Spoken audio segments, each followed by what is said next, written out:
Welcome to episode number 95, Tara and Finding Happiness. I'm your host, Damon Soka. First of all, if you've enjoyed these podcasts, I simply ask that you send it along to someone else who might enjoy them. Second, the podcast is still looking for volunteers to tell their stories. If you have a mental illness journey you would like to share, you can contact me at dtsocha@gmail.com. Today's story is about a wonderful daughter, mother, and grandmother whose bout with bipolar has taken her life in many directions. Far too often, we think that bipolar disorder, clinical depression, treatment-worthy anxiety are death sentences. We might even wonder if happiness can be found when a mental illness journey comes to call in our life. If you had to pinpoint one important aspect about Tara and her journey, it is what she says about it herself. Just because you get diagnosed with a mental illness doesn't mean you can't be happy. I've had a wonderful life while working through my own mental illness. And I can certainly say that Tara means what she says. During our interview, I have rarely met someone so upbeat about life and even mental illness in general. Now, before you go saying, well, Tara must be just one of those lucky outside the bell curve type of people who can deal with mental illness and still stay upbeat in her life. The truth is Tara's life was not always as cheerful or contented now as it was in the past. Much has occurred in her life that many would say does not lead to happiness or contentedness. Tara's happiness is her ability to see life in a joyful way, despite the difficulties that might face any one of us. Now, Tara's story starts out where most stories do. She has a delightful childhood experience and begins life with a stable family and what we would term normal experiences. Nothing in her childhood ever stuck out as problematic or prophetic about her mental illness journey. Then, during her teenage years, things appeared to have changed. Tara states specifically that she began running with the wrong crowd. Now, I took this to mean that she made friends with individuals who did not share her same level of moral conviction. Now, these friendships led to a more troubled teenage life with some early, very serious dating and ultimately ended in a pregnancy.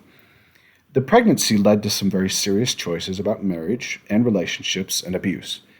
Now, before I move on to the troubled marriage problem that Tara faced, I want to address something very important about teenage life and mental illness.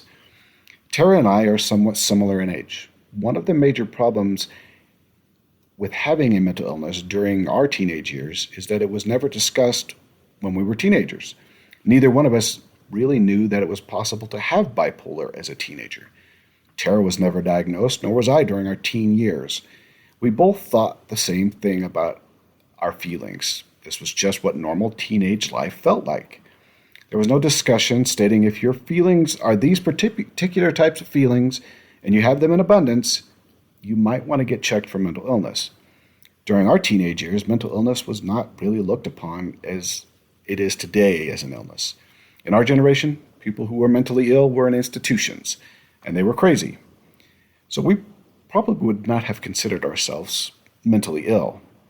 One of the more unique things I have noticed about individuals who are diagnosed later in life, and this is especially true when it comes to bipolar disorder, is that their teenage years always seem to be chaotic and troubled. This was Tara's story, and as I listened, I began to hear similarities in journeys I have heard in others. Of course, that doesn't mean that every child or teenager who wanders down an errant path is mentally ill, but the out-of-character, out-of-nature behavior does seem to be an indicator that mental illness should be considered. Now, this is especially true during teenage years when mental illness often develops and begins to show really its devastating effects. Now, Tara's story led to something not uncommon in the journey of the bipolar. She decided to get married to the father of her first child when she was 18. This was after much counseling and discussion with those around her. Of course, the marriage itself was not the issue. Given all the information and various concerns surrounding the pregnancy and the decision and their relationship, the marriage appeared to be the correct one. However, the relationship quickly became abusive, both physically and emotionally. The abuse was severe enough that less than a year into the marriage, she decided that she'd had enough. and attempted what we will call her first recovery from the abuse. And she left the father and that marriage. Now, ultimately, she did return to that marriage briefly, but something she overheard a police officer state to her mother actually stuck in Tara's thoughts. The officer stated to Tara's mother that it wasn't unusual for an abused woman to return to her abuser. He said that the pattern was that she would get beat up sufficiently, that she would leave, and then later return to the abuser. He said that this pattern would repeat itself until one of two things happened. The woman ended up dead, or she was eventually discarded by the abuser. This had a great effect upon Tara and gave her actually an ability to break free from her husband and really begin life over. I won't go into all the manipulation that causes the abuse cycle to occur and all of the nuanced internal and external forces pushing the abused to return to a terrible situation, as that is not really the subject of this podcast. Interestingly enough, though, it is not uncommon for bipolar individuals, especially women, to find themselves in abusive relationships. Beyond the mental and emotional manipulation of the spouse, the bipolar disorder tends to create a dependency in the relationship that causes an inability to leave the situation. The bipolar effect of going from bulletproof and reckless to depressed and dependent, and the overall feeling of worthlessness creates such a void in the way one feels about themselves.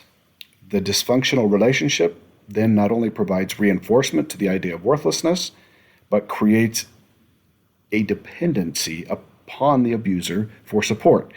Now, yes, I know that seems very counterintuitive, that an abusive person provides support to the one that they abuse, but it is part of the manipulative relationship to keep the abused feeling worthless and dependent.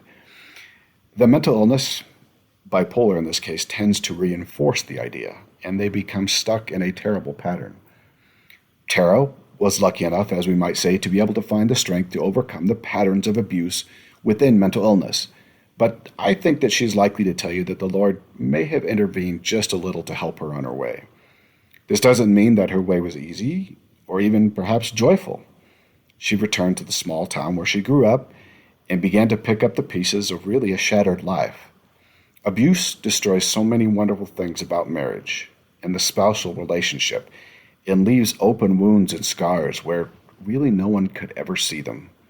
It really takes courage to start life over after abuse, and this is especially true when someone has left the church and taken a different path. We would all like to say that we are open to the people returning to church and that we don't judge, but the reality is sometimes quite different. The scars of abuse do not heal easily, and often mental illness does not allow healing to take place in proper ways. It can take far longer for someone to heal from an abusive relationship that has a mental illness.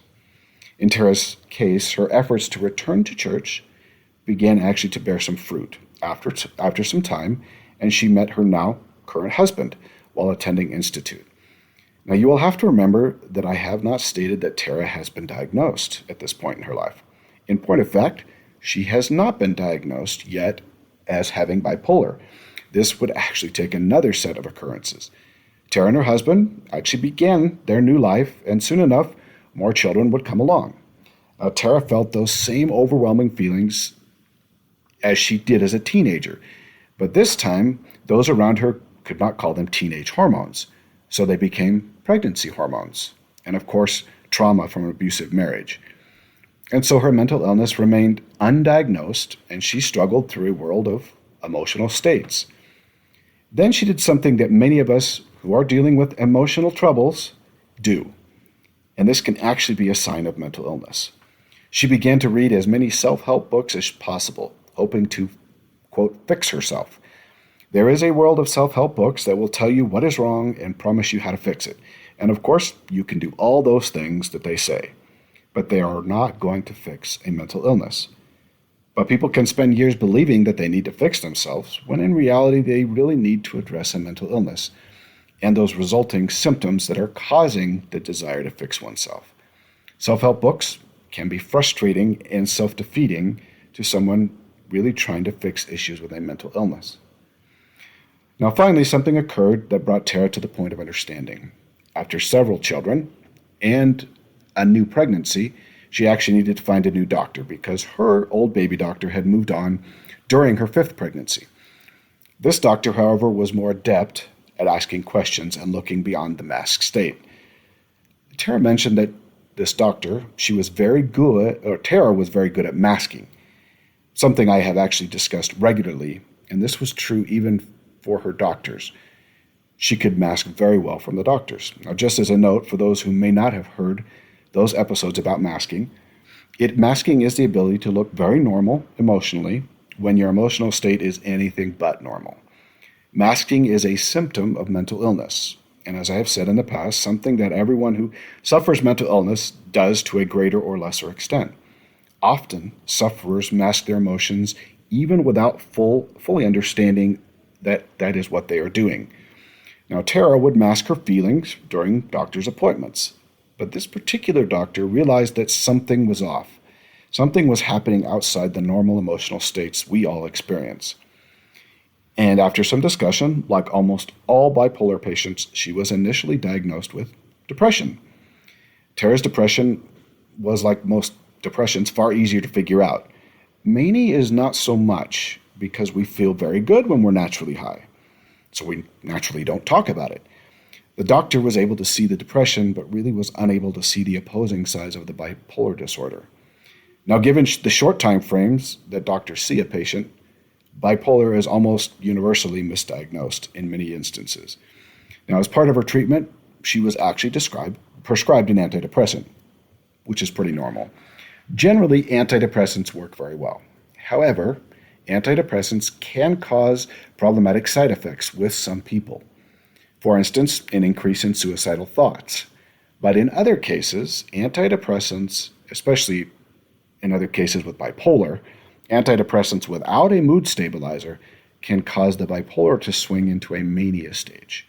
Such was the case with Tara, and she spent the next 2 weeks on a mania high. Now, she didn't do necessarily anything crazy, but the mania was enough that when she returned to the doctor, a true, what we'll call real diagnosis was obtained, which was rapid cycling bipolar disorder. Now, with a mood stabilizer as a medication and an antidepressant, Tara actually began to live a more stable life. Now, talking about medications, often it is the case that bipolar patients need medication to help with the swings of the illness. It is rare for me to talk to someone who is diagnosed with bipolar and really not prescribed medication. The medication itself attempts to rein in both the low side of the lows and the high side of the highs, keeping the mind and emotional state within a more limited range. For some individuals, this can feel terrible in the sense that they do not reach the highs to which they are accustomed. It doesn't mean that they aren't feeling more normal like the rest of us, but for them, the mania highs are their normal, and being unable to feel them causes the body to feel as though it is depressed or, in some cases, numb. Many individuals diagnosed with bipolar, unlike clinical depression or even anxiety disorder, will go on and off medications throughout their journey because they cannot reach the highs to which they are accustomed. The problem with intermittent use of medications is simple. Rather than provide some relief to the illness, it can increase the likelihood of suicide or other detrimental outcomes. Now, we don't often talk about the changes that can occur to a mental illness over a lifetime. It is important to understand that mental illness does change with age, time, experience, and life, and of course, to the extent that it is also managed. Some individuals will actually no longer feel the mental illness to the extent that they have previously in their life. There are actually many instances of bipolar fading out over time. Hormones, chemistry, and physical body changes and mental changes really cause changes in the mental illness over time. It is important that individuals who have mental illness are continuing to seek medical professionals in their journey, especially because mental illness does change with time. One of the more important things they don't tell you, though, about medications in time is that actually medications can stop working. A good medication is likely only to last about a decade before it no longer really provides the useful benefit, and you are really just left with the side effects. In Tara's case, however, Time and aging have caused her symptoms to subside for the most part, and for her, the medication at least this point in her life was no longer needed. Now, medications are likely going to need to change over time for most people based on how their illness progresses or regresses in the case of Tara. It is just one of those things that most people don't know because it really isn't common knowledge or discussed, that many, if not most medications, stop working effectively over time, and our illnesses change over time. Mental illness is not going to be the same at 25 as it is at 30 or 40 or even 60. Mental illness can fade as one matures or morph into different symptoms or sometimes even progress, although that is not common. What this means is that mental illness should be evaluated really on a regular basis. I asked Tara what she does now that she isn't taking those medications. She stated that she uses mindfulness, weekly therapy, as two of her major sources of help, but she also included music therapy, of course, sunlight, and exercise as important factors. Now, she is currently monitoring her illness and making sure on a daily basis that she remains within important emotional limitations. For now, her illness is within control, and she is doing well. What is most important is that she didn't just quit the medications and then just acted as if it had never happened. Once you have a mental illness, you will always need to monitor your thoughts and emotional states for clues, and you need to listen to those around you. Most of the time, the subtle changes that occur in our bodies and minds showing the illness returning will be caught by someone else close to you before you can see it in yourself. Now, they are not likely to say that looks like your illness has returned. They are going to state something about you has changed or something about you feels different. When this happens, it is definitely time to evaluate. Tara's story is remarkable in many ways, and if I had to really truly look at what has happened, the Lord's hand is far easier to see in hindsight than in the moment. There is no doubt that even with mental illness, she has been guided and directed in her life. One of the things that she emphasized over and over during our interview was that you can be happy and have mental illness. She says that she has many wonderful memories of family trips, events, and times when life has been very good. When she was first diagnosed and looking for support, she actually did what most of us do, went to these online groups, and she actually joined a couple of them. What came to light was interesting to her, and part of the reason why she was very interested in sharing her story. Many people in those support groups thought that a mental illness diagnosis really meant a lifetime of unhappiness and misery. While anyone with mental illness would admit there are definite struggles, happiness and the joy found in life is not automatically surrendered to an untimely illness and diagnosis. Now, Tara has found this to be very true in her life. As I listened to her story, there are several things that struck me. The first was her optimism about life. Even with the struggles earlier in her life, including the pregnancy and the difficult outcomes, and the times when life didn't feel all that good, she has really been able to overcome and look back with understanding rather than condemnation of herself. The second was her ability to view her actions and symptoms from a third person. She mentioned during her interview and during the story that part of her mania was an inner rage. Now, I call this kind of an agitation factor. Your body and mind simply get aggravated and agitated without sufficient rest, and this can lead to this type of frustration and rage. This frustration manifests really differently depending upon the person. For Tara, it was rage. The ability to view feelings from a third person, your own feelings from a third person, actually allows a person to isolate particular symptoms and plan a remedy before the feeling becomes overwhelming. Third was her positive focus on life. She has a positive outlook on life and sees her experiences as valuable, even the ones that are not so positive in nature and that have caused her serious pain and sometimes confusion. Sometimes our lives are simply a matter of perspective. I personally love the 17th chapter of 1 Nephi in the Book of Mormon, and I think it illustrates what I am discussing and what Tara is trying to communicate. In that chapter, Lehi and those journeying with him have arrived at the land of Bountiful, what we assume is now somewhere on the Indian Ocean, in an oasis. We know that every person who journeyed with that group experienced the exact same set of circumstances and difficulties associated with them, including the one difficulty of eating raw meat during the entire time frame, which is the one most noted by Nephi. As you read chapter 17, you notice this positive focus on life effect. Nephi recounts the journey as one blessed by God, and how he was strengthened and nourished, and how means were provided for them throughout their journey. Laman and Lemuel recount the exact same circumstances and experiences, but look upon them in a very different way, stating the following: Behold, these many years we have suffered in the wilderness, which time we might have enjoyed our possessions and the land of our inheritance. Yea, we might have been happy. For Nephi, happiness was found in the journey and the blessings that God had bestowed upon them. For Laman and Lemuel, those exact same set of circumstances and blessings were actually seen as suffering and a lack of happiness. So much of mental illness is perspective. And while I understand that mental illness changes that perspective in the moment, and there are many difficult moments, when we look back and see the blessings of the Lord, we can choose to see the experience as suffering and unhappiness, or as learning and learning and happiness. And how we perceive it will definitely determine that happiness.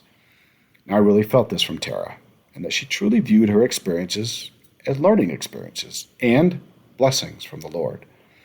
While most of us don't see our experiences as valuable in the moment of suffering, looking back, we have a choice to perceive what we have been given as a journey where we were strengthened and nourished by the Lord, or as Laman and Lemuel, where we might have been happy. I enjoyed my discussion with Tara and her optimism and our overall interview. I hope that her perspective has helped you as much as it's helped me. Until next week, remember to do your part so that the Lord can do his.